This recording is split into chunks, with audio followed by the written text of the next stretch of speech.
Hello and welcome to the Build with Baer Workshop. My name is Pat Baer. I'm here to build a model kit. I'm also here to hang out with all of you. And I'm going to start things off, weird I know, but I'm going to start things off by throwing the Bear Cave, the Lego, the site, the tier 2 blue emote in the chat. If you are currently a subscriber, you can reply with those emotes. If you are not yet a subscriber, you can say hi. You can use other people's emotes. If you feel like being a lurker, don't let anybody tell you I said this, but you can just lurk. That's okay. If you just want to hang out, then you should just hang out, and that's also all right. It's a Thursday. I'm going to tell you right now, folks, doesn't feel like a Thursday. I know that it is a Thursday. I am aware of the day of the week. Doesn't feel like one. I don't know what day it does feel like. Maybe it feels like a Tuesday. It kind of feels like a Tuesday, like I should be playing a video game tonight, but I'm not. I'm building a model kit. We're working on the very weird to put together GQuuuuuuX high grade. As you can see here, the GQuuuuuuX. I've said this. I'm talking a little bit about how there are some model kit building happening in the world of HoloLive, the VTuber company HoloLive, and how I was like, "Ooh, this is a rough first Gundam." I know that was at least one person's first Gundam, and then the Red Gundam, which isn't out fully available here, but it is available places. I was like, I bet neither of these are great first Gundams because they're just odd. Because look at this thing. This thing's just got stuff going on. It's got the Evangelion influence on it, and it's just like an odd kit. And yeah, I would not want this to be my first model kit. I'll say that. I would probably say that well, obviously, we'll go to the overhead camera while I talk about this. Oh, what happened here? Oh, there we go. I must have bumped the camera at some point. If I was going to recommend someone to start, obviously you start with an entry grade. You start with the RX-7A2 full weapons entry grade, or the La Gundam entry grade, because that's a lovely looking kit. I think those are where you begin, and you don't start with stickers. We're starting with stickers, by the way. If the weather wasn't self-evident, we're starting with stickers. But you don't start with this generation. Maybe you even start with, I think the a Grunt or even a Gundam from Witcher Mercury is another fine place to begin. I think you could do way worse than those kits. All right, so I need. God, I really need new glasses. I really, really need glasses. This is it's getting harder and harder to see things. I just don't know what this number is. 2. Wow. My apologies. I'm going to use my camera. I'm just having a lot of trouble right now visually focusing on what I need to do here. I'm going to use my camera to enlarge. 2, 9, and 8. I'm looking for the numbers 2, 9, and 8. Okay. 2, 9, and 8. I just could not read those.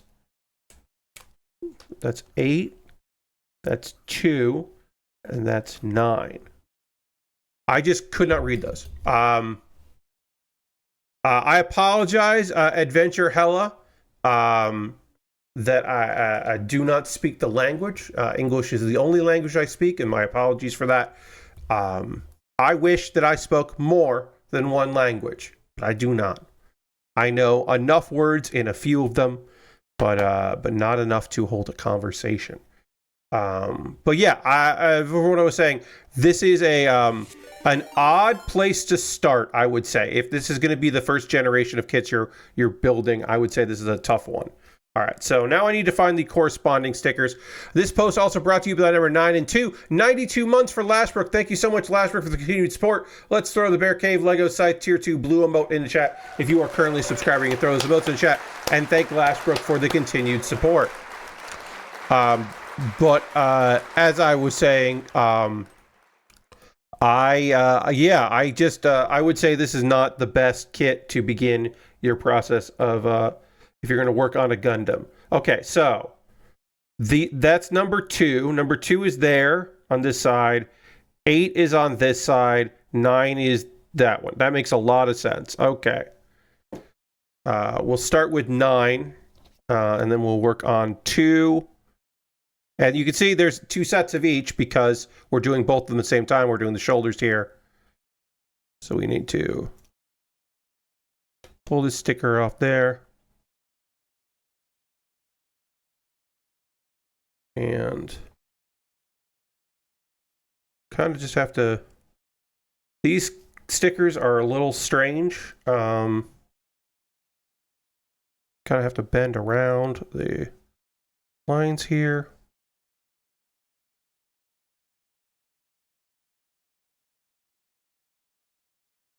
So how this sticker works, no, much English, the Gundam is a favorite of my dad. Well, welcome.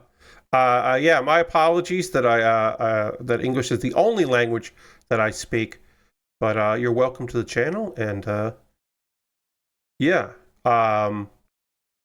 So a conversation happened about this Gundam for folks. There has been, oh, thank you for the follow, appreciate that. There's been conversation about this Gundam, and some people said they liked the model kit better than they liked it on the show. And I have said that I don't particularly enjoy this design as is, but I do like it on the show, that in motion, I think it's better. But just looking at, like, when I started to see, when the photos came out, I was like, oh, I don't really like that. I don't really like how that looks. But once I started seeing more of it in motion, I was like, oh, all right, I do like it more. Is this the correct way to do this sticker? I feel like this isn't the correct way to do this sticker. I gotta go. I don't know. I might skip these, depending on how this turns out here.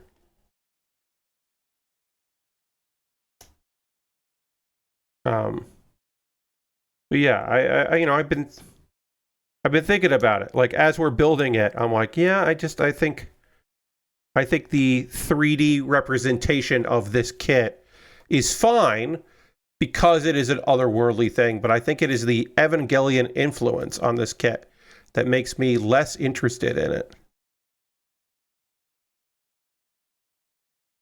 than I would otherwise. I don't know.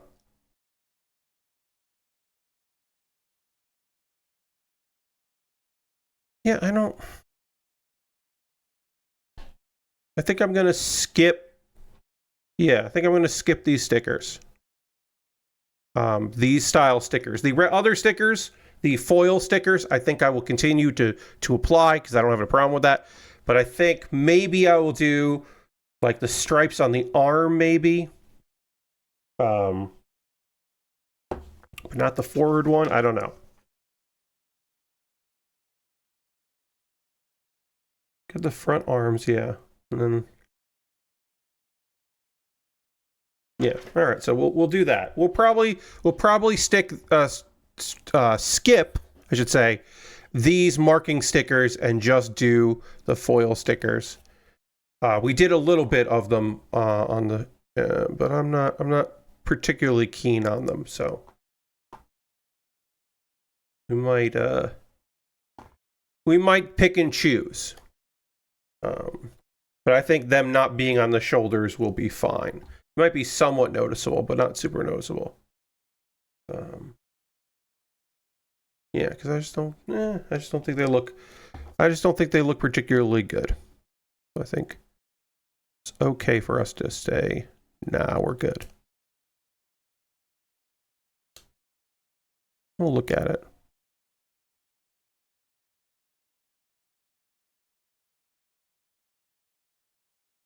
Yeah. Yeah, I think I'm going to skip it. I don't particularly enjoy how that looks, so I think I'm going to skip them. You know, creative license and all that. I'm the one building the kit, make some calls on it as I see fit. So I think we'll just leave them as they are there, and then we'll find other things to do. You know, there'll be other things, plenty of other stickers that need to be applied. So we can move on to E, working on the arms here. Let's see. there's a bunch of news story stuff we can chat about tonight. You know, things in the world of video games and the like. There was a big deal for WWE.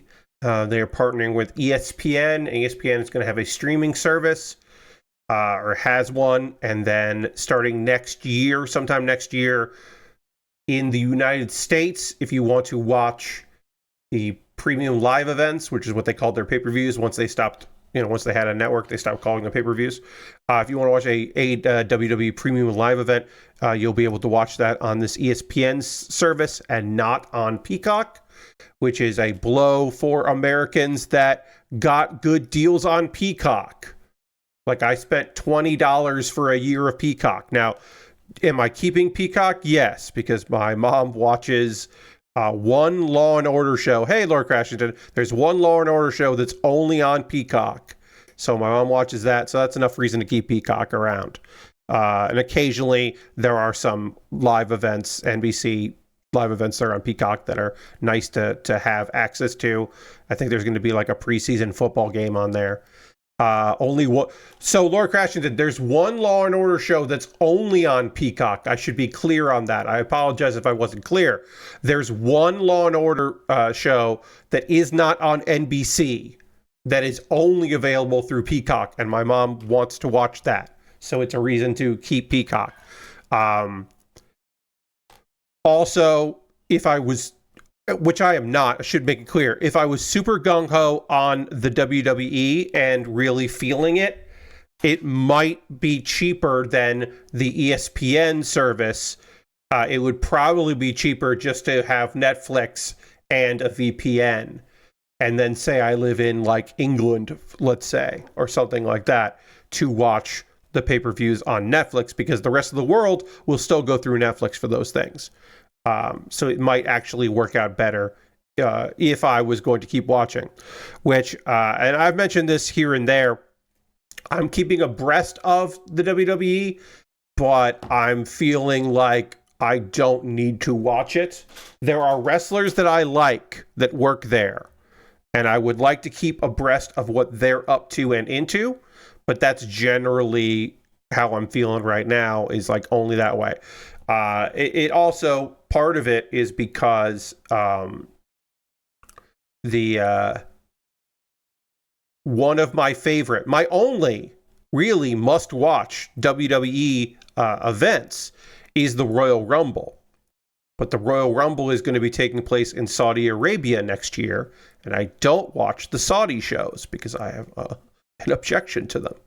So because I am not going to be watching the Saudi show, means I am not any show in Saudi Arabia, I am not going to watch the Royal Rumble, my favorite WWE event of the year. So it's kind of taking me like, I don't know. Like, I watch a lot of other stuff WrestleMania week that's not even them. And WrestleMania is kind of the like, oh, well, I guess it's a Sunday. I guess I'll watch night 2 of WrestleMania. It's not even a priority for me. So it's just kind of been like, I don't know. And the fact that I might have to spend a bunch of money on ESPN, an ESPN service that I never would use, feels just like, man, you'd imagine, like, are you telling me Netflix didn't, like, it's surprising to me that Netflix didn't pay up for the US rights. I'm just very surprised about that. That was somewhat surprising to me that they didn't just pay up to lock up all the rights. But they didn't. And I guess apparently some of the WWE programming and NXT programming will be on ESPN, like select things will be available. So that is, I'm sure WWE likes that being on ESPN for some things, broadening out. But yeah, I don't know. It sounded like that new ESPN streaming service was going to be very expensive, and I was like, well, good fucking luck. But also, they're getting so much money on the Netflix deal. It's like, I think they don't have to care as much. It's like, all right, well, good on you. I don't know. But I am feeling like my time with the WWE is probably done. You know, because I don't have.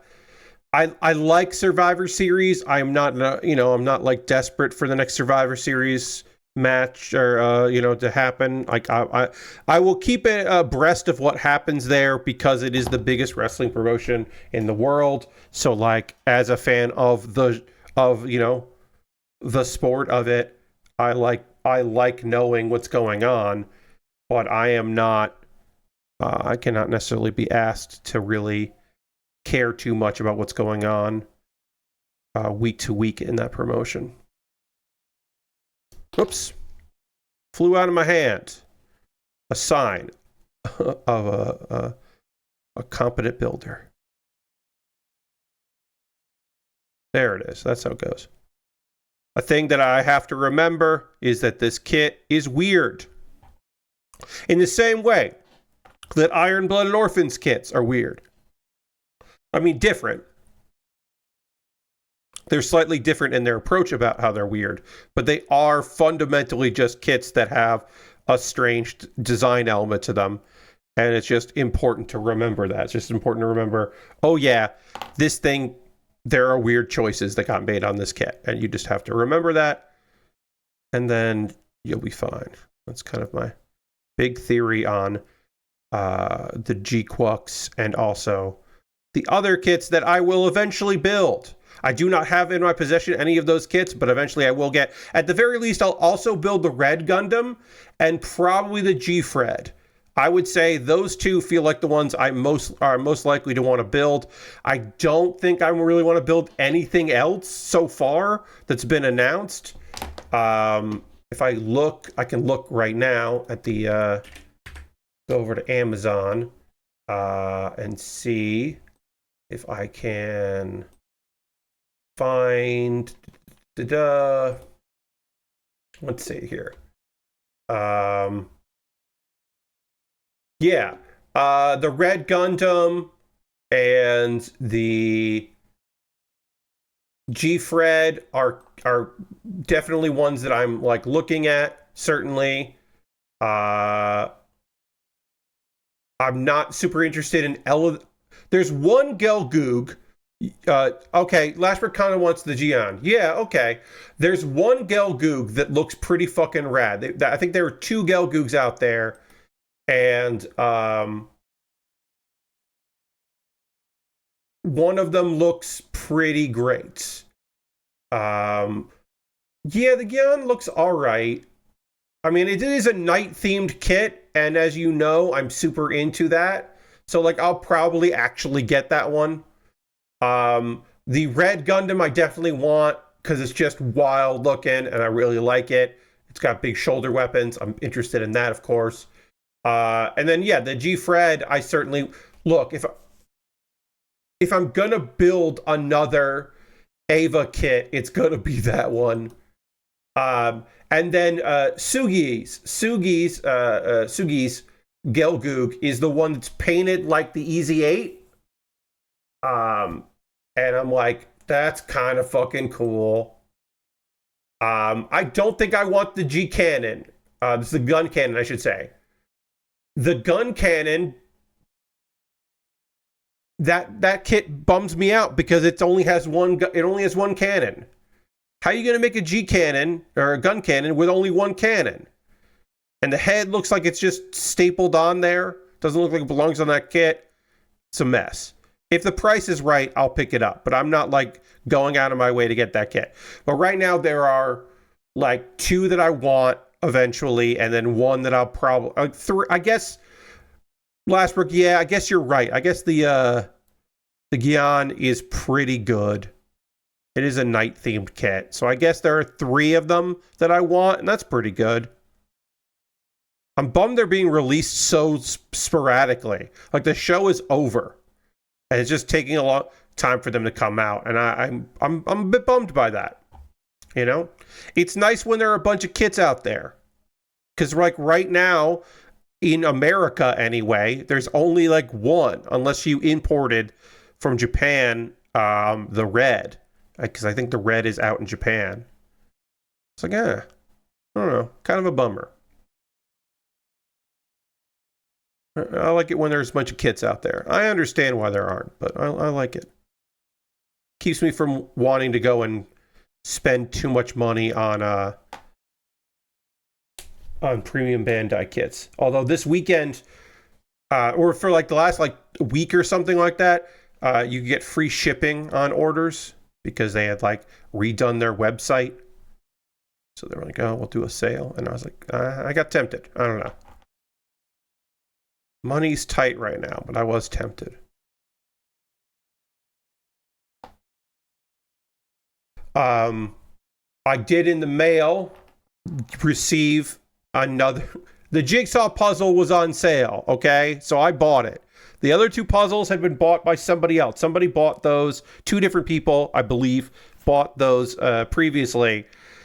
So I bought this jigsaw puzzle. It is now in my backlog, waiting to get made.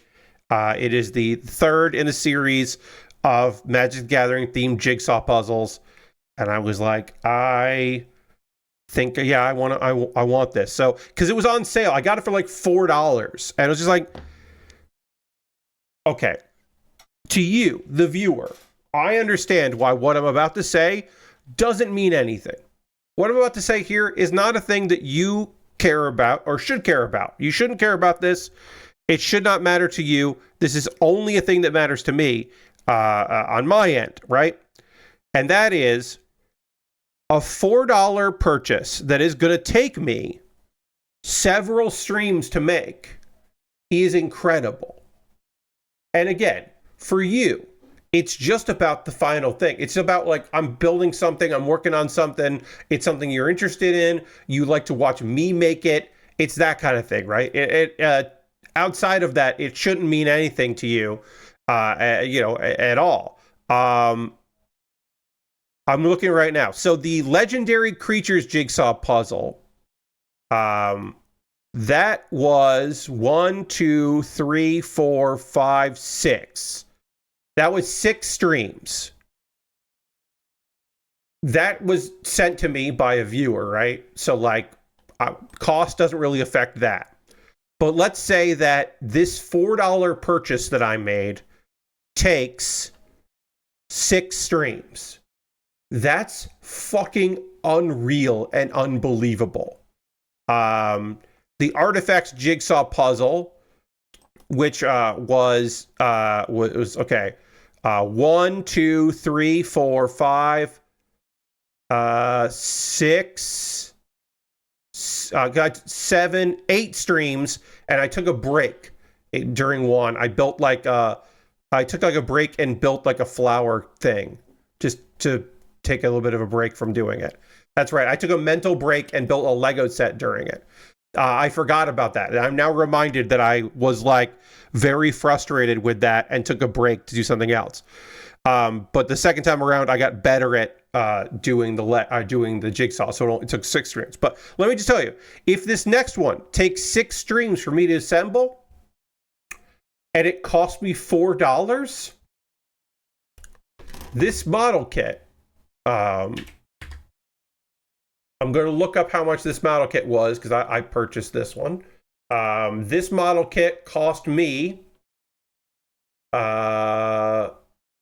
view order details, $26. And it will be about 3 streams, probably.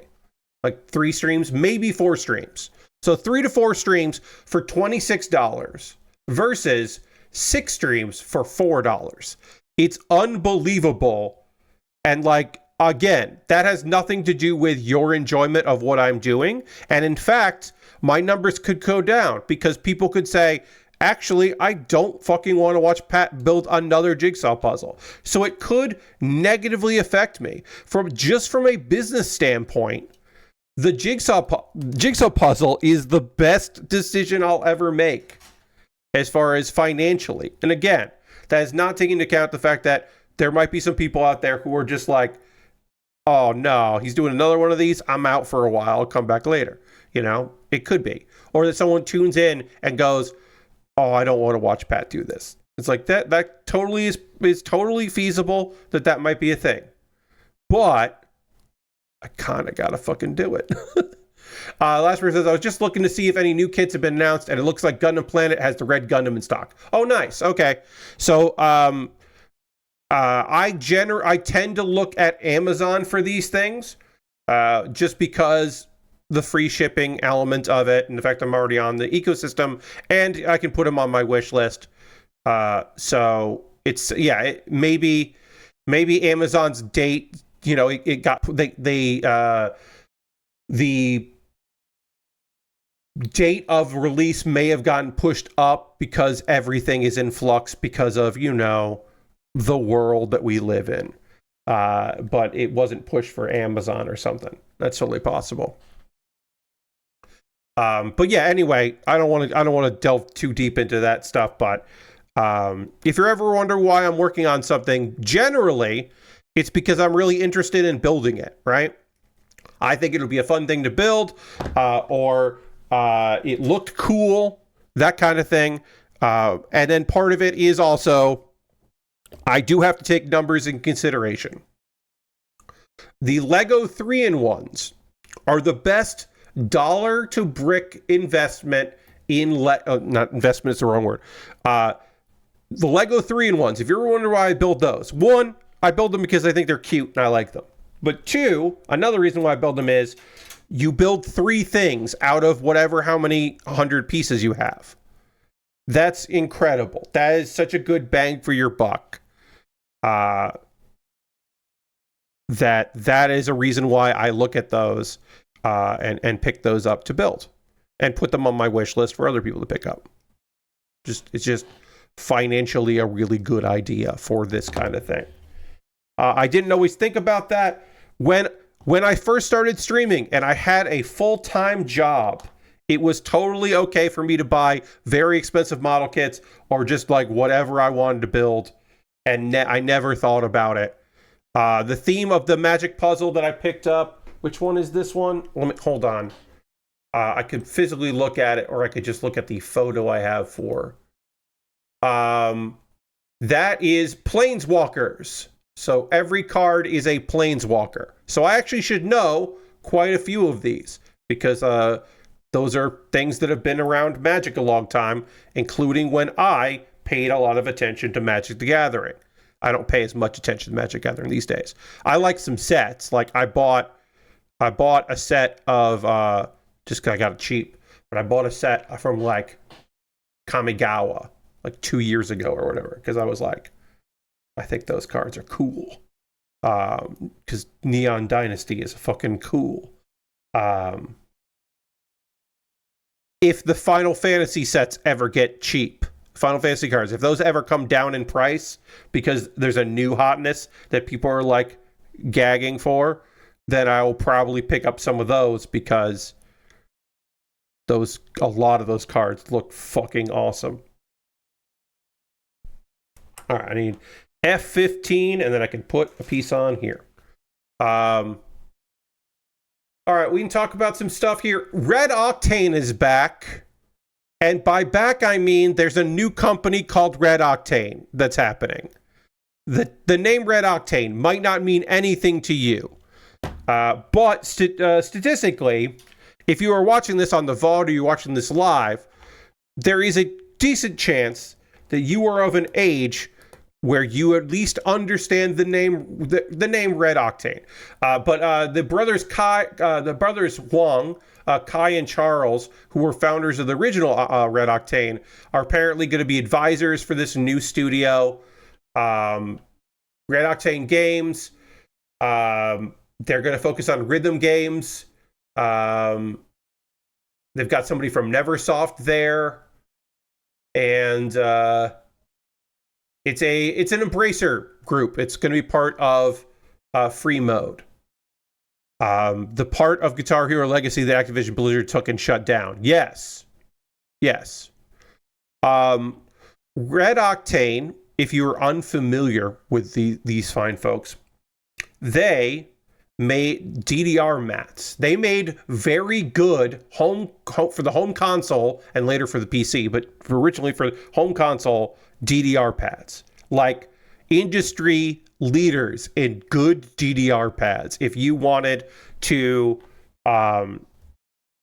If you wanted to play DDR in the home and you didn't want the cheap pad that came with DDR, like your PS2 DDR mat, and you were like, I would like something better, and I do not want to pay somebody to customly make me a pad,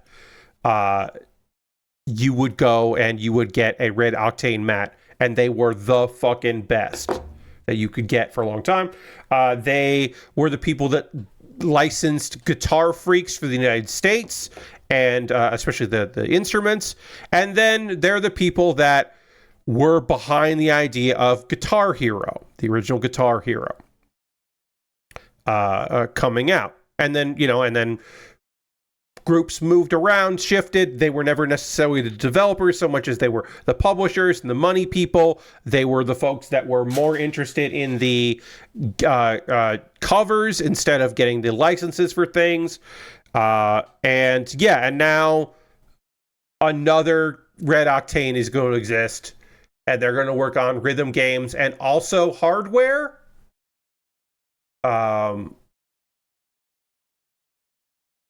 Because that is a thing that Embracer Free Mode is already been working on. They've already wanted to do hardware, and that's probably where this whole idea came from, is them wanting to do some hardware stuff, which seems crazy, but go off and enjoy. There are rhythm games get made. Crypt of the Necrodancer. You can play with a DDR pad, but also you could just play it as a rhythm game. Like, the genre didn't go away. This is cool news, but it's not like the genre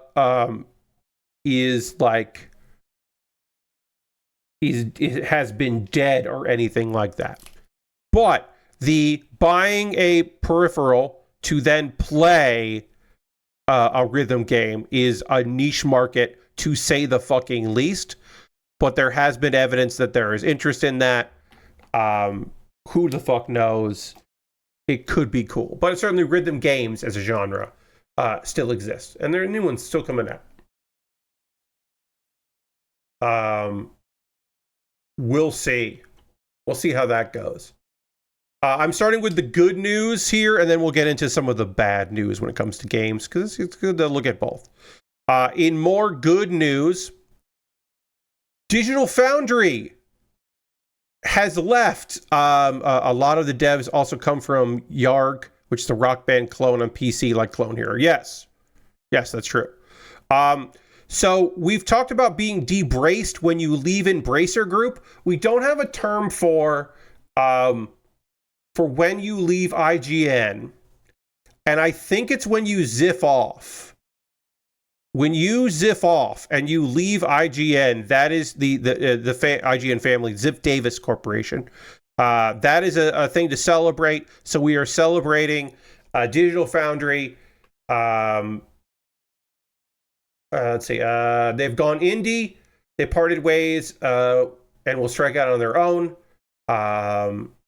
Which means from now on, all aspects of DF are decided upon by DF.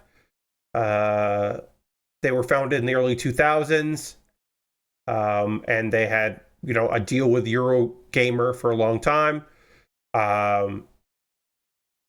ReedPop had a stake in it, and then it was purchased by IGN. It was ReedPop had a stake in it because they had a stake in Eurogamer, and so that's why. If you were wondering what the connection there is, that was because of their ownership of Eurogamer. But then they were sold to IGN. In a bunch of the Gamer Network stuff got sold to IGN last year.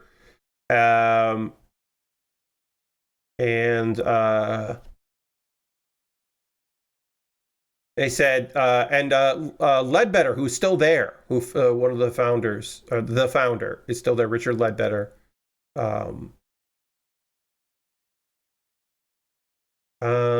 Said IGN's acquisition allowed their foundry to operate about 50% of the company's outstanding shares and take it independent with help from an outside investor, because of course you need capital in order to do something like this. But the outside investor happens to be Rupert Lohman, who is the original co-founder of Eurogamer. So it kind of stays in the family a bit. They got investment from the person that like helped them exist in the first place. It's kind of nice. If you got to get outside investment in order to make this happen, you could do fucking worse. The back catalog of Eurogamer Digital Foundry posts also belongs to the group. That's awesome. And also, they got a Patreon, because of fucking course they have a Patreon.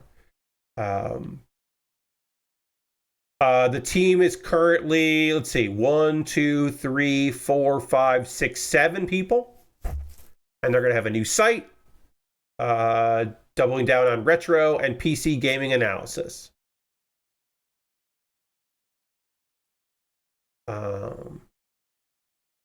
And it's just good. I wish them the best. I hope things work out well for Digital Foundry. They provide a service that is unique.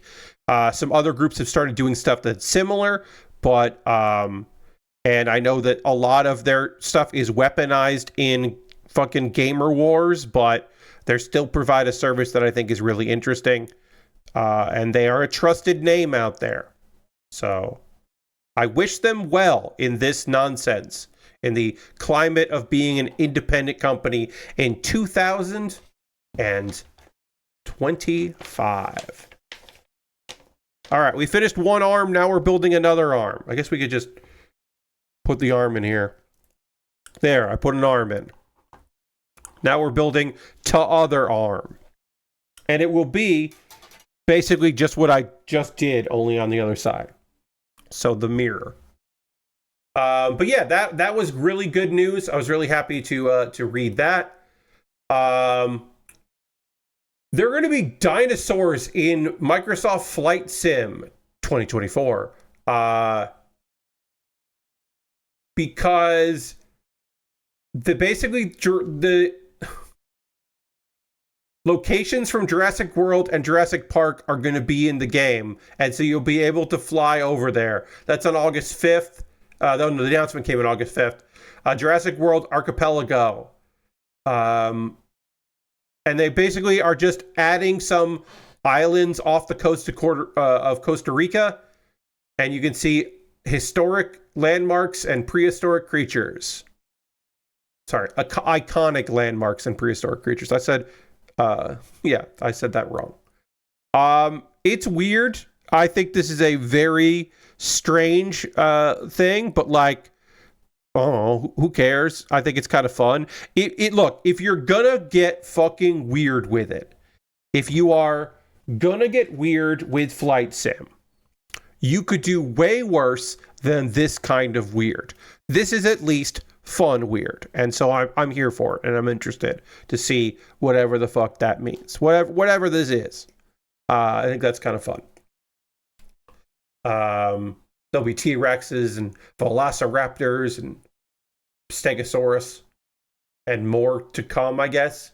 And I agree with Zach from Kotaku, who says adding dinosaurs makes games better.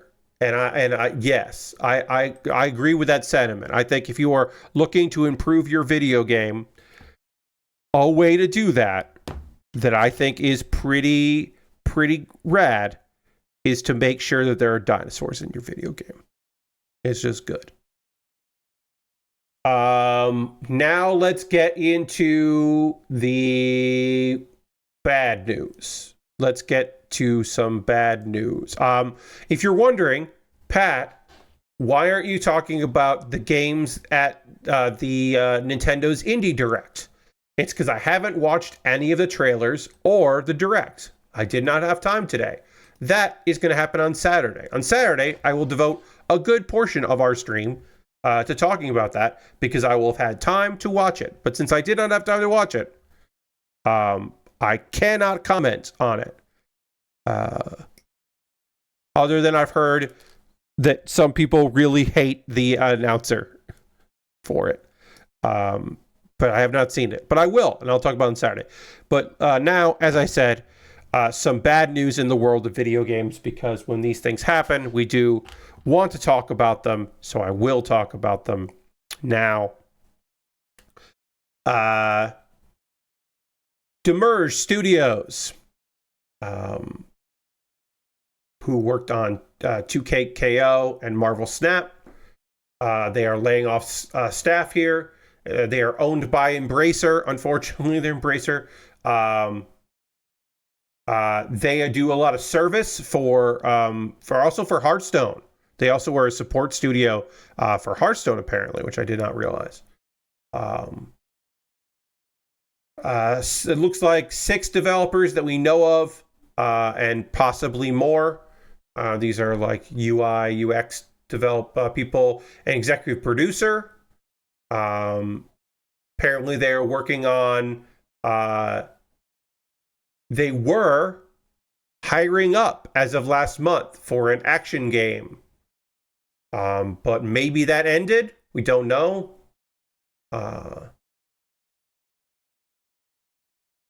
They have been embraced for 4 years now.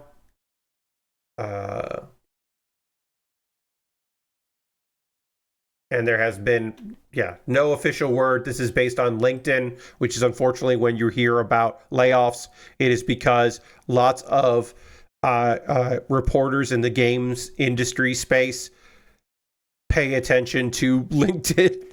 They follow a lot of people on LinkedIn so they can get updates on when people are suddenly looking for work.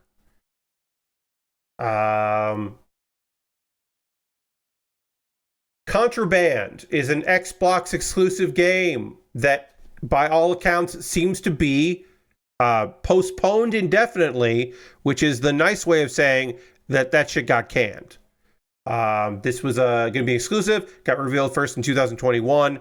It is by the people that What Made You, Just Cause. It was a co-op heist shooter. But apparently seems to be iced. Avalanche Studios basically was just like, we're gonna pause it, and that's probably them saying, no, it's not gonna come out.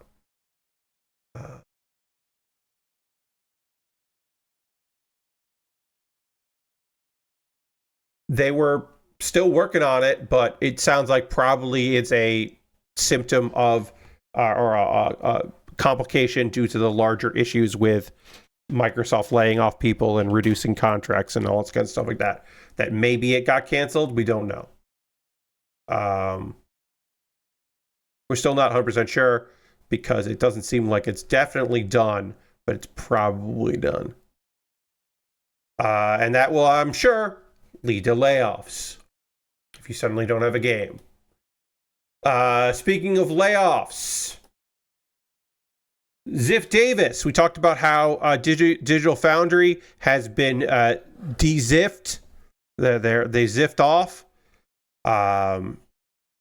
We should also follow that up with some people got laid off at IGN. 8 members, which all, weirdly enough, all 8 members part of the bargaining unit for the IGN Creators Guild bargaining unit. Weirdly enough, how that happens. How those are the folks that get affected. Weird, I know, right? It's such a strange coincidence. So apparently it was the reason the job cuts stem from a Ziff Davis mandate to cut costs, despite several quarters in a row of year-over-year revenue increases. And one of the reasons why they're cutting costs is, of course, because they were acquiring a bunch of things. And they spent a bunch of money. So they need to make up for some of that. And how do you do that? You cut costs with the things that are already profitable for you, because number needs to go up. Number always got to go up. You can't not go up with the number. If the number's not going up, you got to figure out ways. And the easiest way to make number go up is to reduce headcount, because suddenly you're not paying salaries or large, or people that had bonuses or getting a higher tier of pay or whatever. You don't have to worry about that shit anymore. Or maybe they had health insurance. The fuck? Were they working living in San Francisco and we were paying California health insurance for these people? Oh, geez. Gotta get that shit out. Gotta take care of business there. Fuckers.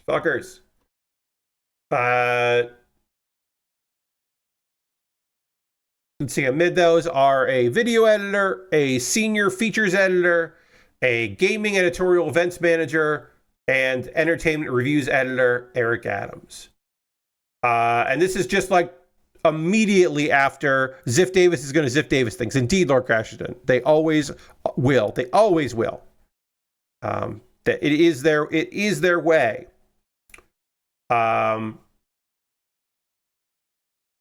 This is a wild thing to say. So IGN lead social host and producer Jeffrey Vega wrote on Blue Sky, after today's layoff, I'm now the only social team member left in LA. How am I supposed to do my job? There obviously are other social media people in there, but he is the only one in Los Angeles where they do events. Yes, they can. Yes, of course. This is IGN did layoffs, not Ziff Davis. IGN did this because yes, they can hide by that and be like, oh yeah, whatever. And then of course, again, this is why a great reason. It's like, oh well, you've got to know who the bosses are, and when these things get reported, they also need to be reported with that. This is directly after San Diego Comic-Con, where they had an event and an IGN live event. And of course, Summer Game Fest was this season as well. All of which did record numbers for IGN. Things are going great. But of course, as always, friends, it is a good reminder because people will always say, well, shit sucks over there. And this is the reason why. It's never that you can do great and get laid off. You can do poorly and get laid off. The company could be doing gangbusters and lay people off. The company could be in real trouble and lay people off. It's just about making that number on a spreadsheet change in a direction that they're happy with. And it is almost never directly related. I remember a company that I had friends working at laid off some people when they merged with another company. And one of the people that got laid off was somebody that everybody hated. I'm not going to speak too much more on this, but there was somebody that nobody liked, and they laid off that person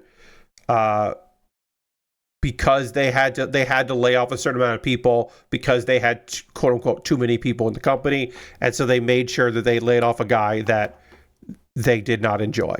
And again, I will not get more into that than that.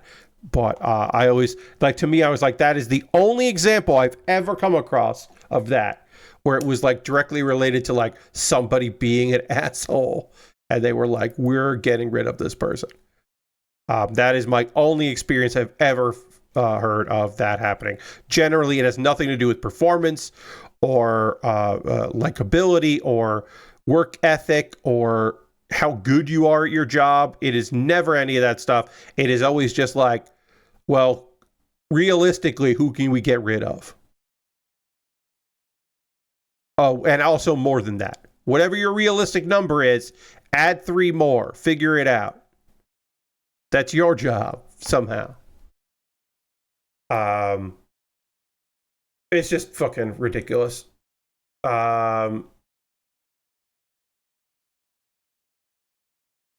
That's 23 people laid off total, it seems like, so far this year that were part of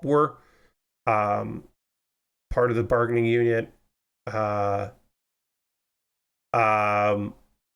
Yeah, so that was just 8 people in IGN, part of 23 people overall. And that was, of course, CNET, Lifehacker, Mashable, and ZDNet. So yeah, fucking rough and crazy.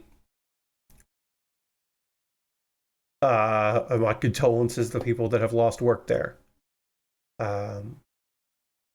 And they said on a statement, they put out the guild put out a statement, which I thought was good.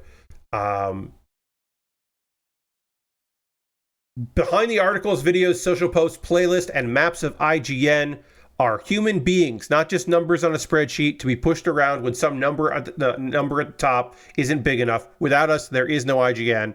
And yeah, that is a lesson that people refuse to learn consistently, is that someone makes the stuff. And also, it's an industry. IGN is as guilty as any other of these companies of relying on personality to make up for the fact that web traffic isn't what it used to be. And then when you get rid of the personalities, it's just like, oof.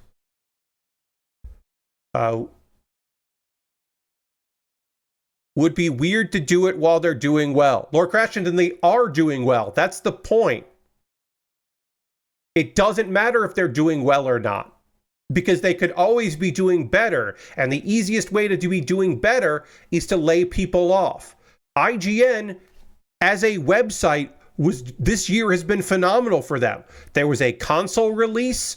The Summer Game Fest drew a lot of eyes, and they do a bunch of stuff with that. They just had a Comic-Con thing that was really good for them.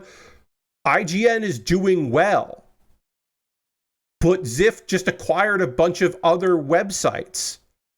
And so they have to cut costs. And the easiest way to cut costs is to cut people. So that is, it is weird to, when you're doing well, get rid of people.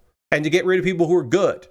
It's a stupid business decision that Ziff Davis, with along with other people, also just fucking do.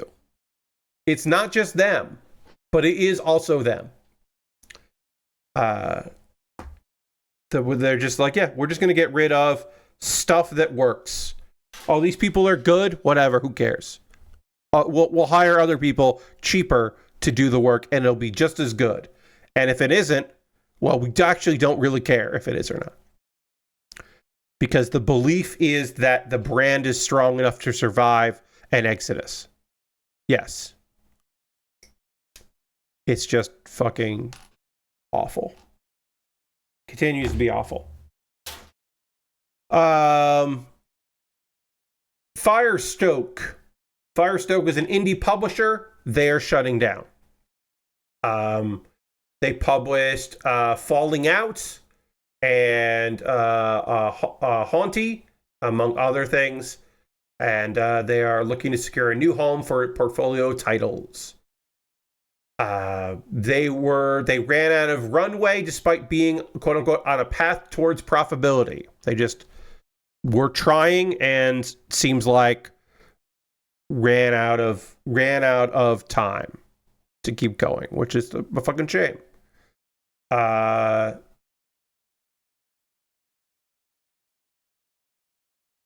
And, you know, they were in a position where they were looking for funding and not finding it, and hoping that every game they published would magically become a hit that would keep the company afloat. And that's just magical thinking. That is an unrealistic way to look at it. You know, I wish everybody there well, but like, yeah, one of these yes, it would be great if a game that they published had been a big hit. Sure. But if that's all you can bank on is one becoming a mega hit, then like, yeah, that's going to be rough. Going to be rough.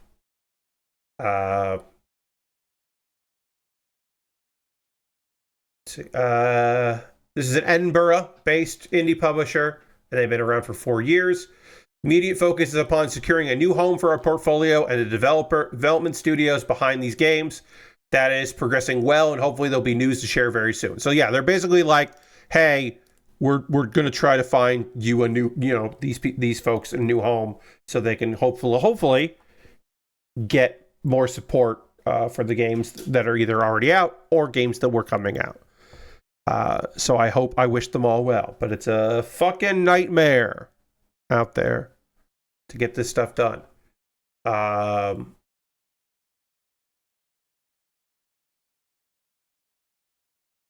Yeah, real rough out there. So yeah, I hope those I hope that everybody lands on their feet on that. But that's a rough time. Let's see. Working on the waist. The next part of this kit is the waist. We're not jumping right to working on the legs, which is surprising. Also, we're not going to work on the feet at the same time because the feet are weird on this kit. But we're working on the waist next. It is, in my experience, a very rare kit that where you work on the waist. Anything but last is just a surprise to me to have this be the next thing that I'm putting together. Just a strange time to get into that. But yeah, cool. We'll get this going here. In a bit, we'll take a pause to the calls to talk about ways you can support the channel and all the stuff I do here. And then we'll continue to work on this model kit. We'll talk about some anime because there was some wild ass anime. Talk about some game stuff that we've been playing or things we're into. I watched half of a new season of a TV show. Who am I? What's going on? But yeah, I watched something that is not an anime. Although, depending on who you talk to, it's definitely an anime. But yeah, I watched a cartoon that is not made in Japan for a Japanese audience. Wild, I know. There we go. Is that legal? Lord Crashington, apparently that is something that I could do. Apparently I could have been doing this the whole time. No, I mean, I do watch anime. I do watch anime. I watch cartoons that are not anime, of course, but I did watch one of those. We'll talk about it in the second hour. I need E15. Yeah. And this weekend we'll end up talking about more gaming and such. Like I said, this Saturday, I'll talk about the Nintendo Indie because I did not watch it. On a busy day today. I'm getting some prep ready for next Thursday. I will make the official announcement on my socials. But next Thursday's stream will start at 7 p.m. Eastern Time instead of 9 p.m. It will not be a model kit stream. It will be my fundraising stream for glasses and meds. It is a dual shot trying to get some money together to take care of all of that. And it will be the 25 years... 25 games. I am making a list of my favorite video game from the year 2000 all the way through the year 2024. One game for every year. And that list is final. Except that you can fuck up that list. Every time I reach $25 cumulatively, I will randomly pick a year, and then I have to take that name off the list and replace it with another game from my backup list. And that will continue until I raise $700. Now, here's the thing.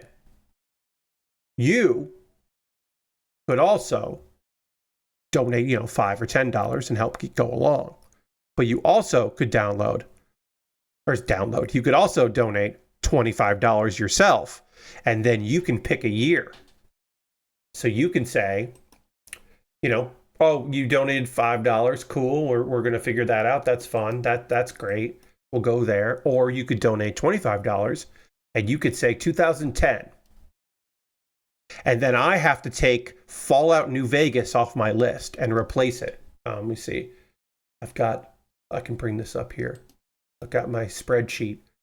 And then I could have to say, all right, it's Pokemon Heart Gold, Soul Silver, or it's Mass Effect 2, or it's Limbo, or Rock Band 3, or maybe Scott Pilgrim versus the World, the game, but whatever. It would not be Fallout New Vegas anymore because you said 2014, and now I have to take that off. Or you say 2008, and I have to say goodbye to Persona 4. And Persona 4 is no longer my video game choice for the year 2008, and then I have to put GTA 4 on there or Fallout 3. Or you could say, no, Pat, also re-roll that one again. It's no longer GTA 4. It's now Burnout Paradise, I guess.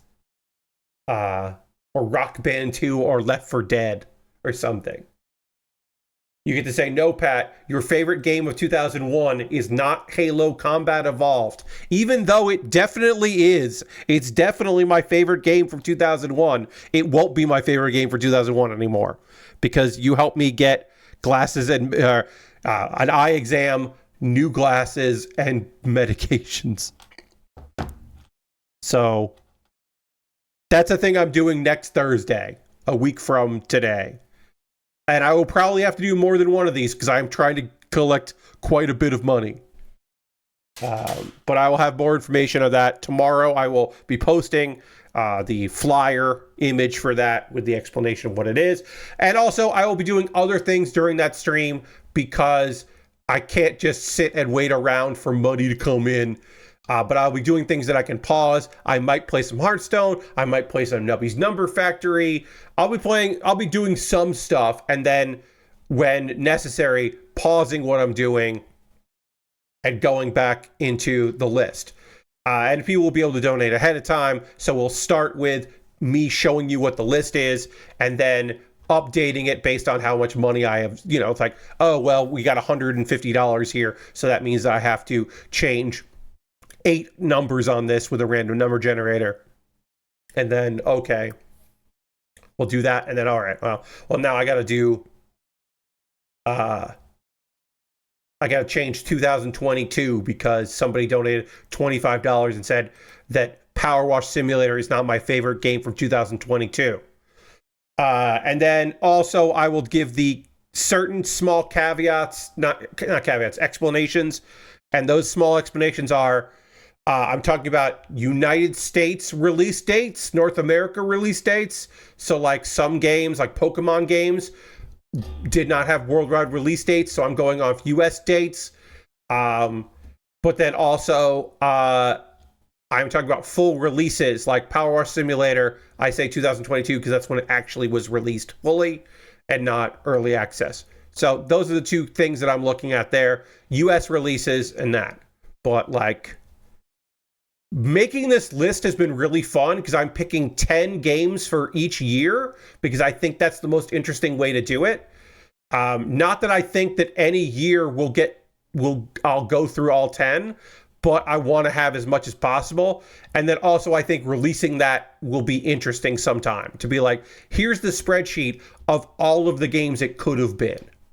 And also it's not necessarily like, the 10 aren't like, oh, well, this was the top one is my game, and the other ones are 9 other ones, and I'm kind of go willy-nilly on what those could be. I don't know. I haven't decided yet how I'm going to do that.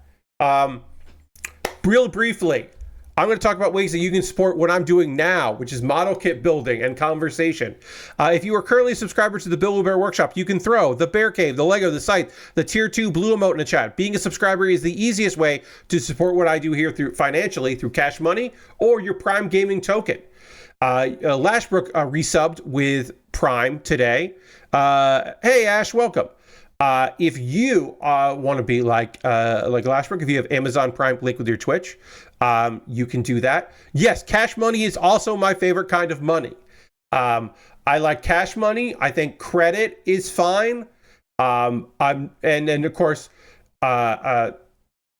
fake coins I'm not a fan of. Not a fan of fake coins at all. But I do like funny money. Funny money sounds better than it is. And of course, other people's money is great. Discovery Zone coins. I mean, yes, Lord Crashington. Gift cards are phenomenal. Don't get me wrong. You could gift, speaking of gifts, you could gift a sub. Currently, in the month of August, we've had 0 gifted subs. If you want to help me out and gift a sub to somebody in the community, you could do that. Nathan Explosion just resubbed with Prime. Thank you so much, Nathan. That's 36 months. Let's throw the Bear Cave Lego site tier 2 blue emote in the chat and thank Nathan for the support. Appreciate you very much for that, Nathan. Thank you. Another person using Prime, getting that token and using that token on me, which is great. I am currently at 23 subscribers. The goal is to get to 40, and I shut up about the number of subscribers I have when I hit 40. So if you want to subscribe, that would be great. All these things are optional. You don't have to do these things. If you want to cheer some bits and coins, that's also appreciated. You could do that as well. And that's just through Twitch, right? That's because you're here and it's the easiest thing, right? But there are other ways to support me if you want to. Like I have a Patreon at patreon.com/PatBear. And over on my Patreon, there's a $1, $3, $5, and $10 tier. And there are different rewards for different tiers. And you should consider joining me on Patreon. If you want to, you could. My $3, $5, and $10 patrons are going to be voting tomorrow on what I do next Tuesday, because every month, the second Tuesday of the month is Patreon's choice. So they're going to have a say in that. And I won't tell you what is up for voting, but it's going to be 3 things. One of which I think is probably going to win in a landslide, because I think people are most interested in that on the Patreon side. But I'm just predicting. I also have a YouTube channel at youtube.com/PatBear. I know I'm one of the lucky few that has a YouTube. But over on my YouTube channel, you can of course subscribe for free. But if you want to become a member for just $2 a month, you get my Wednesday videos on Tuesday. That's right. You get to see them for other people. The video that I posted yesterday for people who enjoy, you would have already seen. If you want to join me over there, you could. Those are all monthly ways to support me. If you would just like to throw $1 or $2 in, as like a tip in my Ko-Fi or my PayPal, you could do that. And everything I make through direct donations through YouTube, which includes AdSense. So watching my videos helps me out financially as another way. Just watching the videos that I make will also help me and also help this stream. So that is another viable option for you. Especially if you have YouTube Premium, where you don't see ads, but the ads you would have seen, I get credit for. It's crazy. Everything I make through Patreon, through Twitch, all that goes into a fund, and from that fund, I pull out money to buy model kits. This kit that I'm working on right now, the GQuuuuuuX. I am building the GQuuuuuX, because of your past generosity. Past you is helping out present me, and that's great.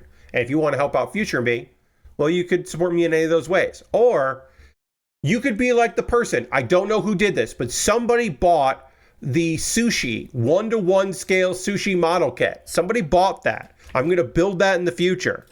I believe it's coming to me sometime this weekend, if I remember correctly. You could also be like that person and buy something from my Amazon wish list, and it'll jump the queue. So when I'm done with the GQuuuuuuX, I'm going to be working on that sushi, because that's the next thing. Because if you buy something from my wish list, you get a dedicated video on my YouTube channel, and you jump the queue and become the next thing that I built. And I've got model kits on my Amazon wish list, Lego sets, inexpensive kits, expensive kits, all kinds of different things and things. If you see something there you'd like to see me put together, like an Ultraman model kit that's like Ultraman Zero Wukong armor. It's just like, it's an Ultraman that's kind of Goku, not the actual Goku, but like he's got a pole, and it's Son Goku. It's not Goku. You know what I'm saying. It's the Monkey King. There's an Ultraman Monkey King, and he's on the Nimbus cloud, and he's got a power pole, and I want to build it. You could buy that, and I will build that on stream. I got Lego sets and model kits, inexpensive stuff, very expensive stuff. If you see something there you'd like to see me put together, you could pick that up, and I'll build it. Some knockoff Lego in there. OG Goku. It's the Monkey King. There's a Monkey King Ultraman model kit that exists, and it's like $11, and I would build it and be stoked. You could make that happen. My alternative to Amazon, because it's nice to have alternatives for people out there, is I have a wish list on Throne. So if you see something on the Throne wish list you'd like to pick up for me to build, you can do that. And of course, USA Gundam Store is the most convoluted way to support me financially. If you want to help me out, but it needs to require a bunch of steps and nonsense, you go to USA Gundam Store. At USA Gundam Store, you will be able to buy a gift card, and then you can send me. You get a gift card code in your email. Then you can send me a whisper on Twitch or a DM on Twitter or Blue Sky or Mastodon with that gift card code, and then I will use that gift card code to buy something from USA Gundam Store. Okay. Oh, Nightbot finally caught up. Nice. Nightbot was choking there a little bit. But yeah, if you want to support me financially, and it's got to involve a lot of steps and be chaotic, you can do that.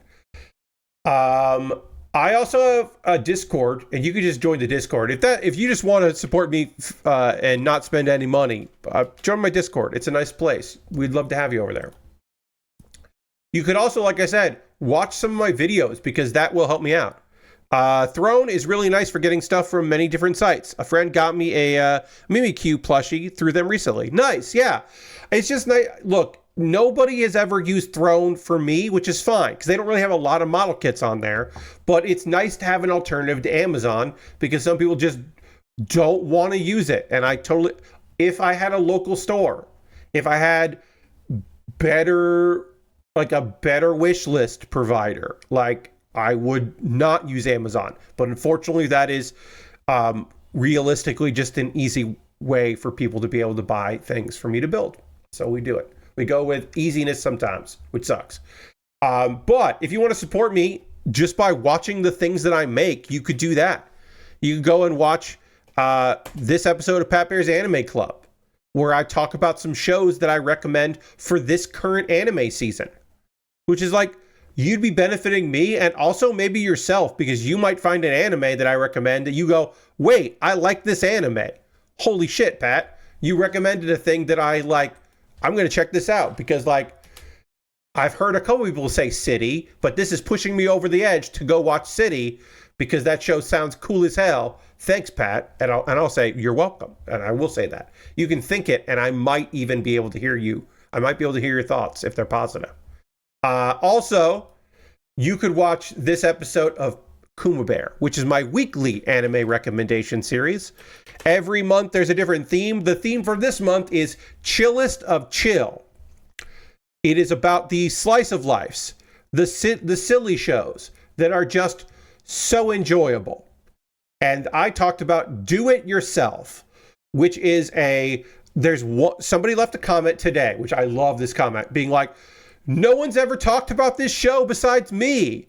And I don't think that's necessarily true, but I think it feels that way. It feels like a hidden gem. Do It Yourself, or DIY, is a show about girls, low pressure, low stakes, girls just joining the DIY club and making things. And sometimes it doesn't work out. Most of the time it does. There's a tsundere girl and no one respects her as a tsundere. So she's just basically kind of can't be one, and it's the best response because they just ignore that part of her. There's a girl that should know English, and the voice actress definitely doesn't know English. And it's one of those. It's unintentionally funny in that way. God, it's so good and so fun and silly. It's so low stakes. I highly recommend you check out DIY or Do It Yourself. DIY definitely slid on the radar. Yeah, Lashbrook, I think it did. It's got this weird thing where it looks like it should be like it's futuristic modern, but none of the things they make are futuristic. It's very weird and fun. And there's a pet pig that she named Bacon. Or Meat. No, I'm sorry. She named the cat, the dog, and the pig Meat. DIY I meant to watch and just forgot about it. Should put it on the back list. You should. And yeah, City is next on your watch list. Awesome. Yeah, City is so fun. We'll talk about this current episode where it got a little weird for them, like not a little surreal. Whereas that show is usually just weird. This one had like a little fantastical. It got a little strange, and I really liked it. But it was good. It was just different. And then we'll also talk about the latest episode of New Panty and Stocking with Garterbelt, which is still incredibly crass. And I don't know if I recommend it.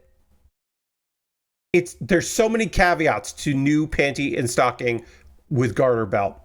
That's basically, if you like the first show and you remember what the first show actually was like, the first season, then you will like the second season. If you have a lofty idea of what the first season was, you might not like it. And if you're coming in cold, you might look at it and go, why is this show so crass and horny? What's the fuck is going on? Why is this all that Trigger knows how to make? Which is not an unfair criticism. But I think I might be looking at it with nostalgia, because I have a lot of nostalgia for that. You saw Food Wars, you can handle it. Yeah, I mean, I would say so. It really does feel like it is the sequel series to an anime from the early 2010s, which it is. It is a show that is picking up where a 2010 anime was, which was very late 2000s. It came out in 2010, but Panty and Stocking is a very like mid to late 2000s like nonsense. Yes, Trigger has made one show that, in my opinion, they only have like one series to their name that is not questionable, right? Like, let me look at this real quick. Delicious in Dungeon, which is not an original. That, I think, like, I would say that there's not... Delicious in Dungeon, like, they didn't up anything weird. They didn't do anything strange. Little Witch Academia, which is based on the short film, they also made. So it's an original. They made it, and it's not... They made it for a company. That they made it as like a film for a project, basically, a young animator training project, which led to them making the whole series. And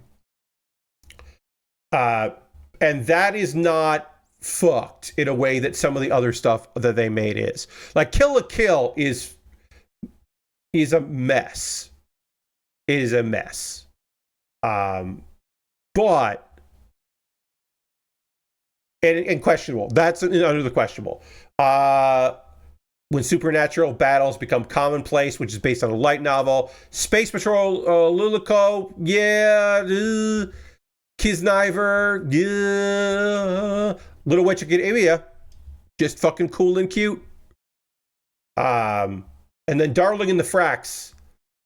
Darling in the Frax is such an insane response. And that's not a response to Little Witch Academia, but to be the next anime they made after Little Witch. If like you love that and you were like, well, I want to see what else Trigger's making.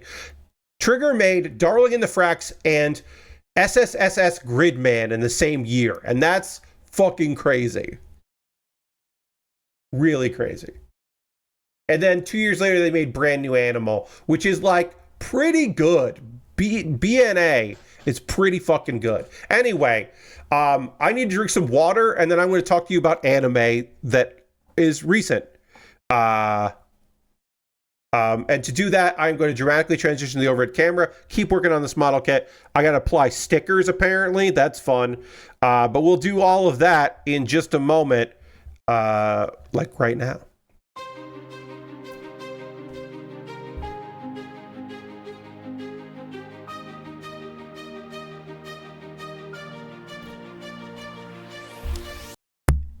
All right.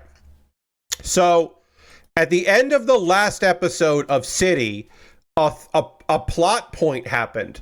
If you're unfamiliar, City is a show about, like, ostensibly is about 3 college girls who live together and go to school.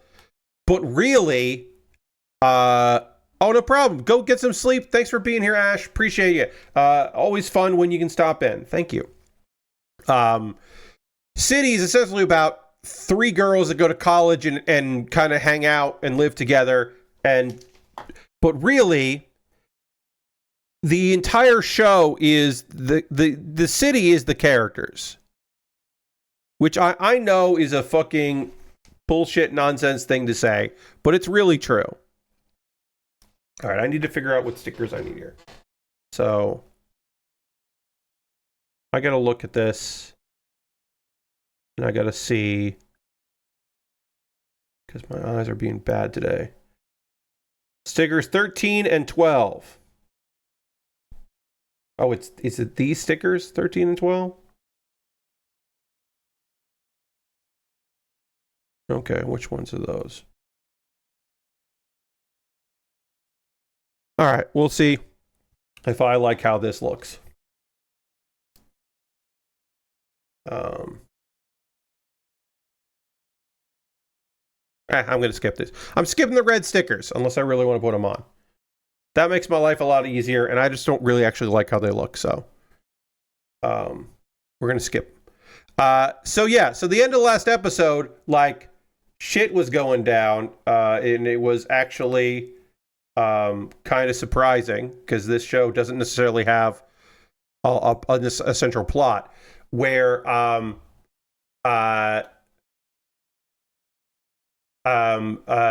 Nagamo was caught by the maid Hodaka because Nagamo is doing good things and needs to be rewarded.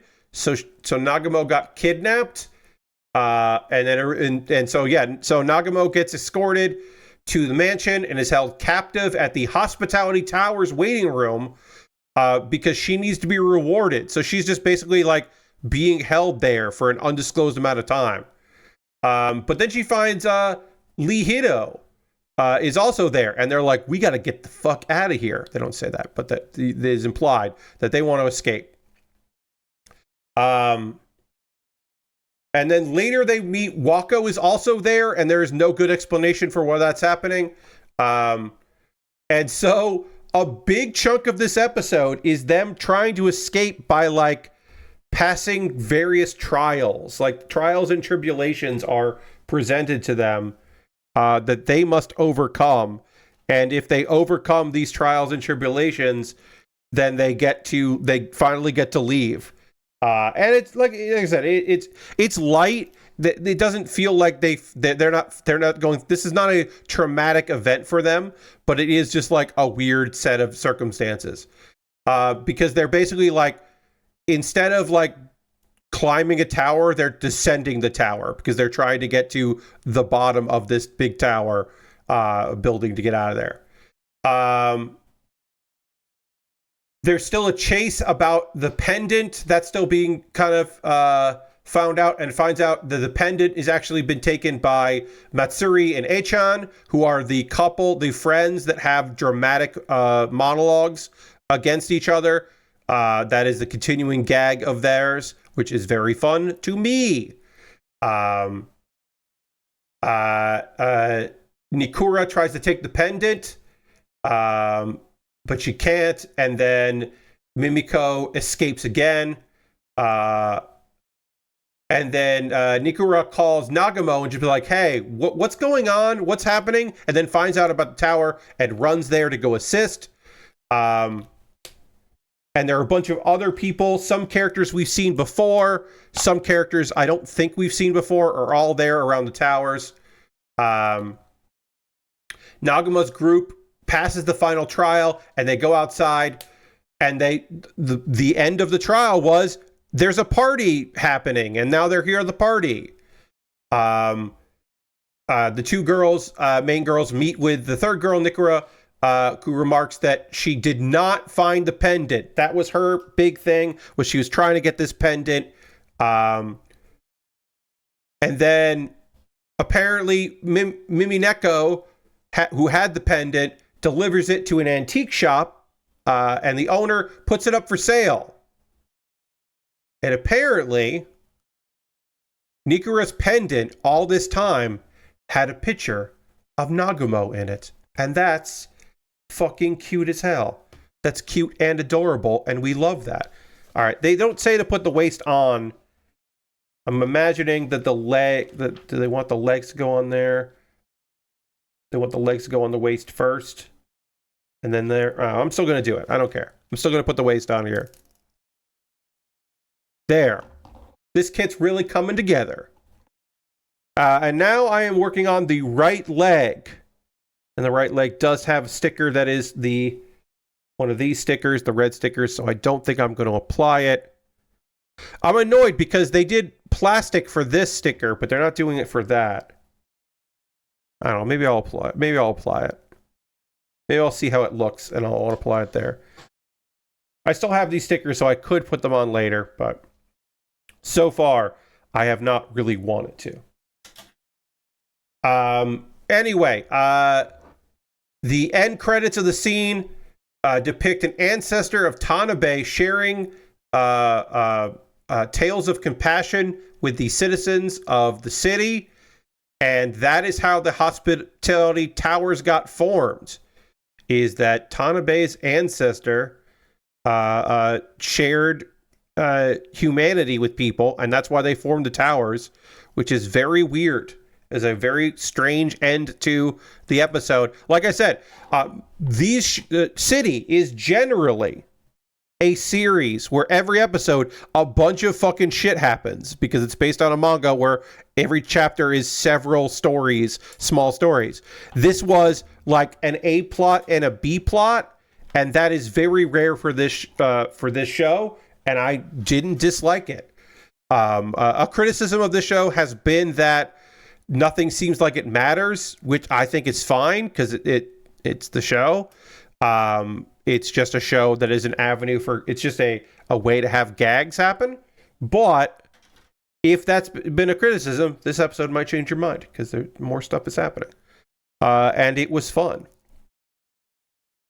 All right, so this goes in here. That. And this goes... Where does this go? Like that. All right.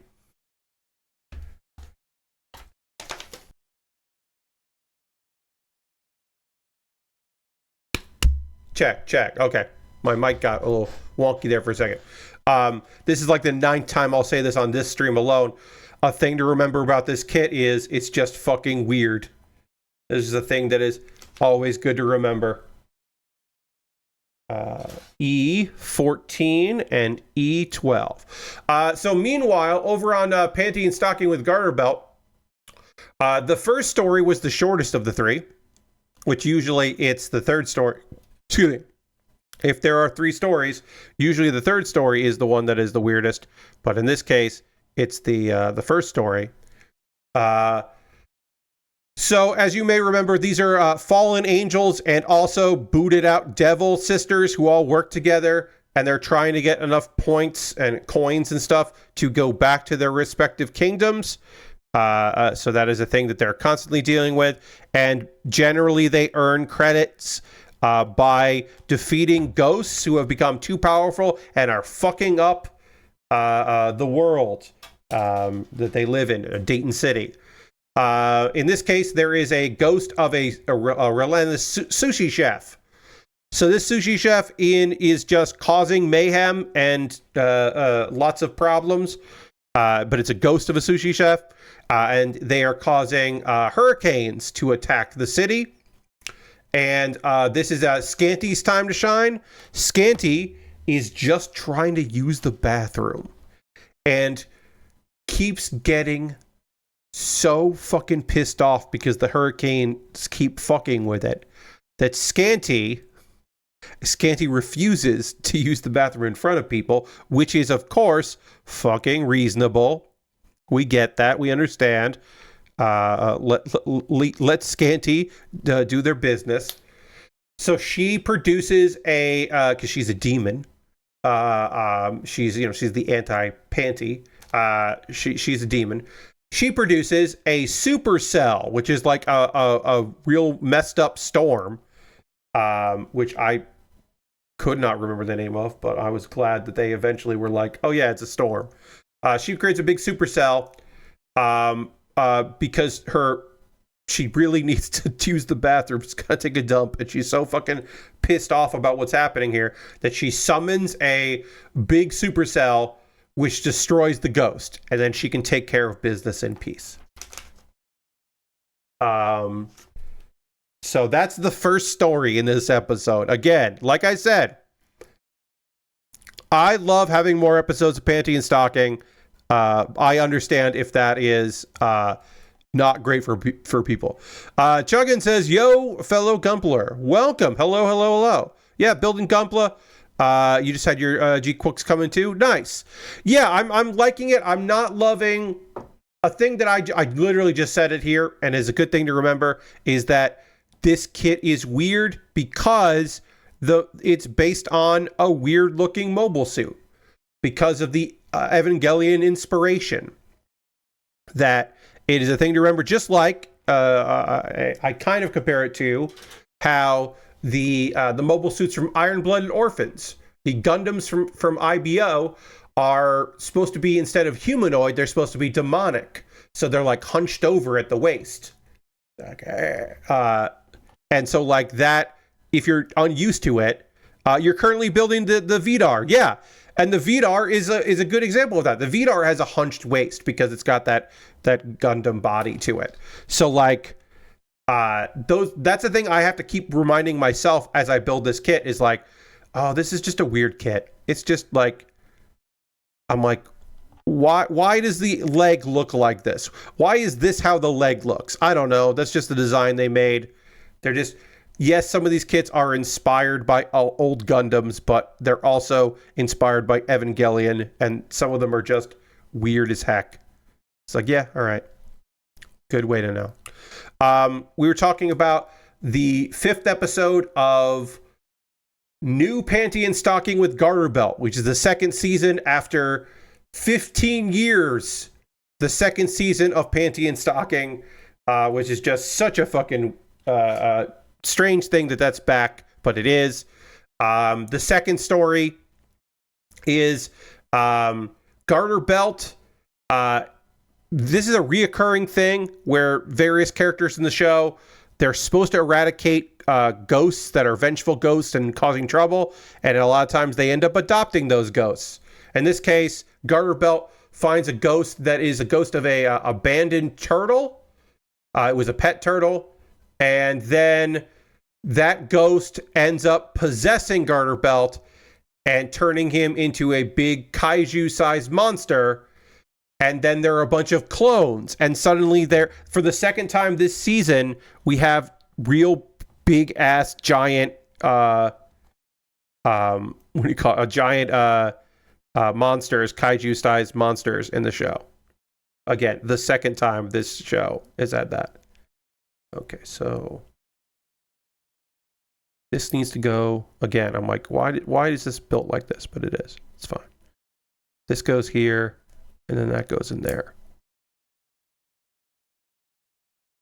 Just, just putting tubes, just connecting tubes to a kit. And then are these the red line stickers that I don't want to apply to B21? I think so. Again, after the fact, might put on these stickers, but the stickers that are just the red ones, I'm like, not really feeling.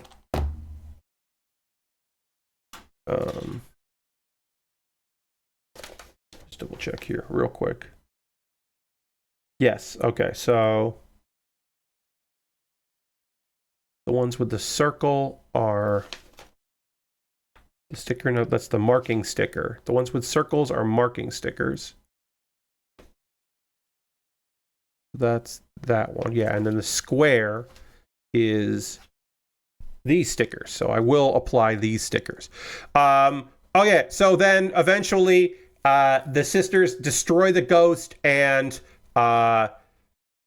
Garterbelt is fine again. Garterbelt gets saved because of a decent sized battle, a good little battle there with the various ghost turtle kaijus, which is nonsense, but it's good nonsense. And then eventually, at the end of the episode, at the end of this part of the episode, it's like, oh, good, we defeated that. Everything worked out great. Immediately, our guy, let's see, I need sticker 19 and then sticker 18. This is sticker 19. Immediately, Garterbelt gets possessed by a platypus ghost that also lays eggs, because of course he does. That's the thing. It's like, oh, cool. Thanks for saving the day. Also, here's another problem. The punchline. And then the final part of this episode is Panty is being targeted by a serial killer. And that's fucked up.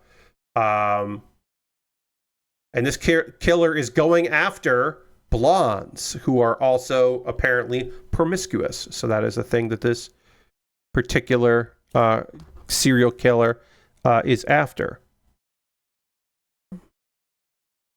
Sticker 18 is this little one here. So you just get the stickers on. Sticker 18. Where does that go?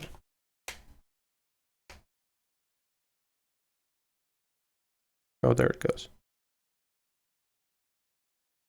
Sorry, these are tiny stickers, and when they're tiny stickers, I sometimes get a little quiet. There we go. Got those stickers on. Now we can put this piece on over the hoses. All right. Oh yeah. So the last, this is the big chunk of this episode. Apparently, these are just they wanted to do a bunch of references to horror movies and like B horror movies.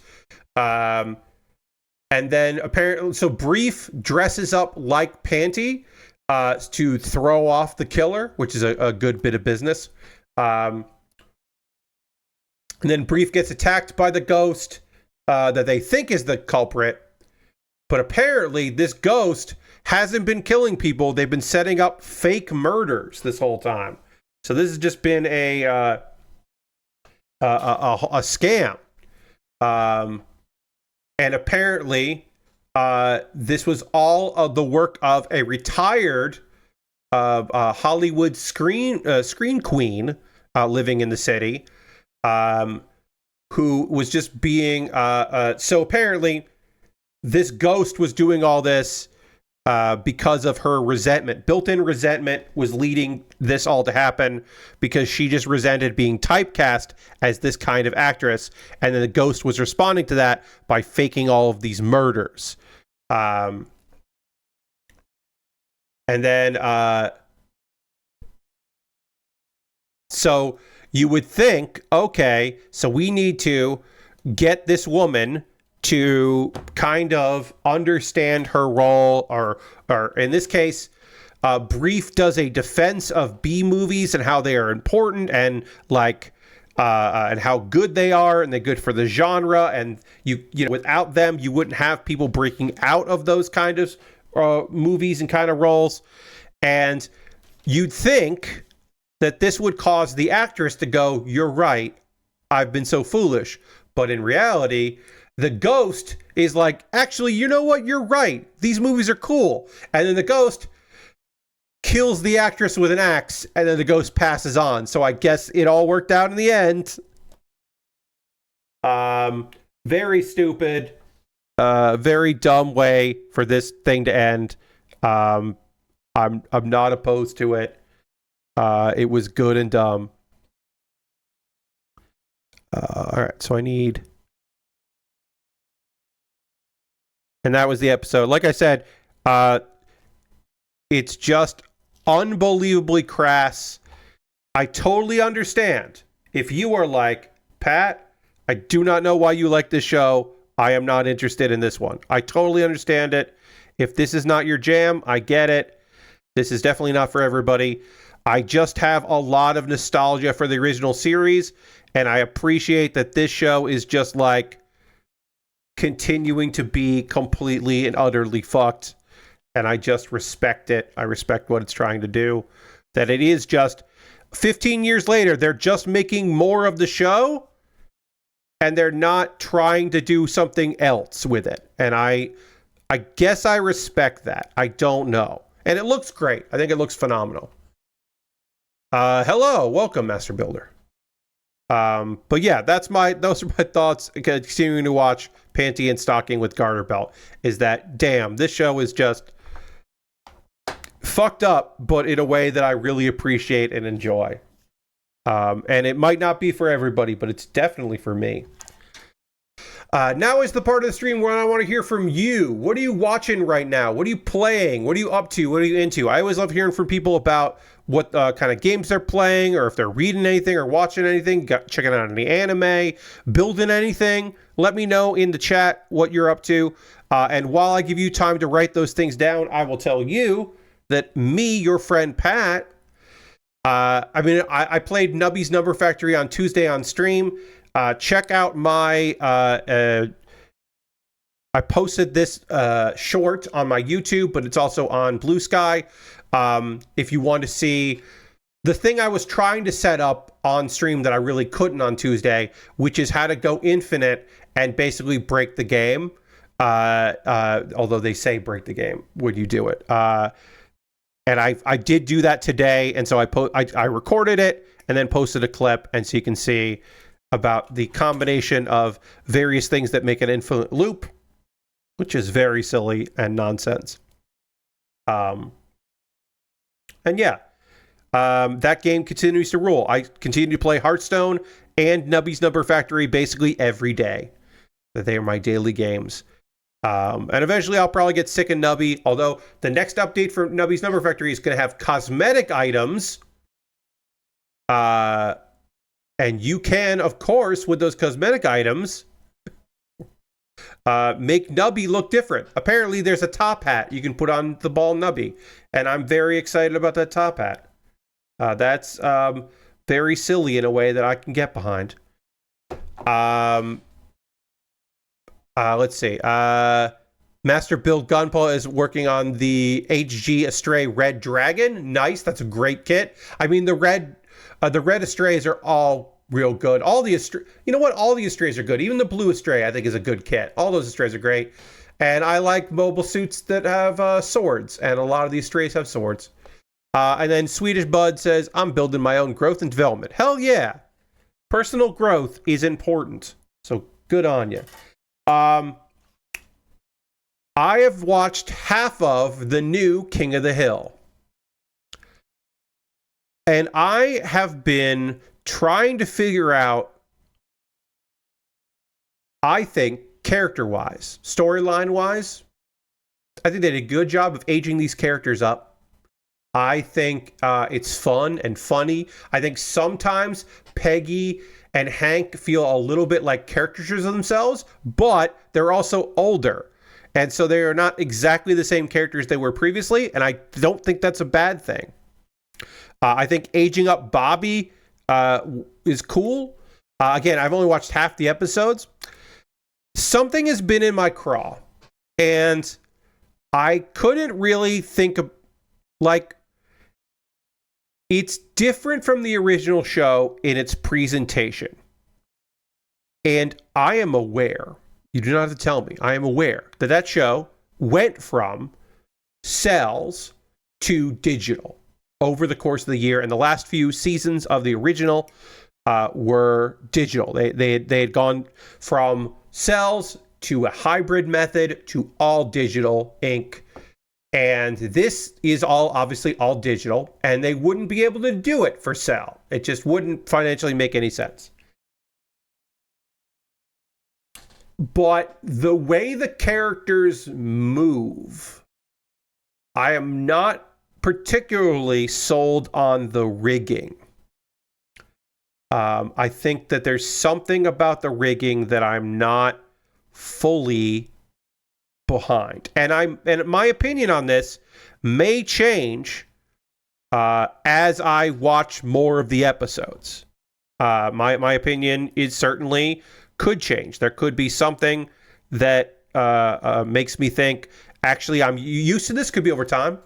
That over time I could look at it and go, yeah, I mean, all right, now that I'm really watching it, or now I've watched all of this season, I'm feeling it more than I was previously. I don't know. I haven't fully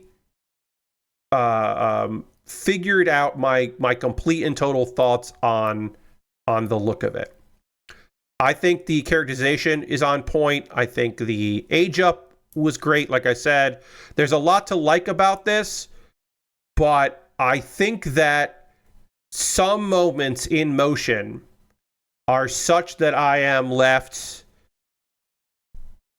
like I have a visceral reaction occasionally to the show where I'm like, oh, I don't think that looked good.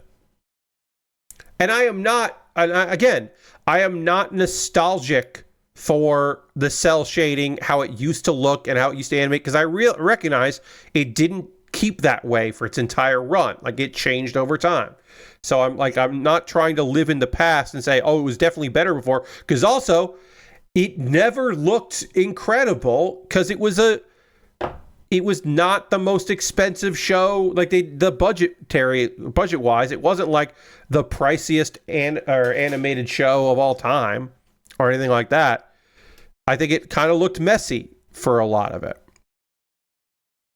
But there's just something about is it the rigging? I don't know. So if I had to really put a fine point on it, I would say that I am currently fine with the fact that it is animated the way it is, but I am occasionally bothered by how the characters move around, the rigging of it. I'm not going to go so far as to say that it's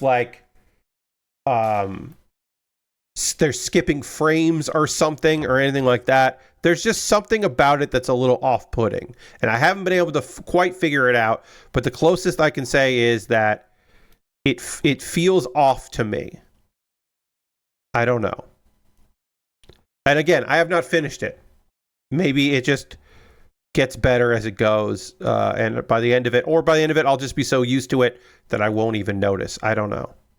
There's something about it that's just hitting me in a way that where I'm I don't know about this one.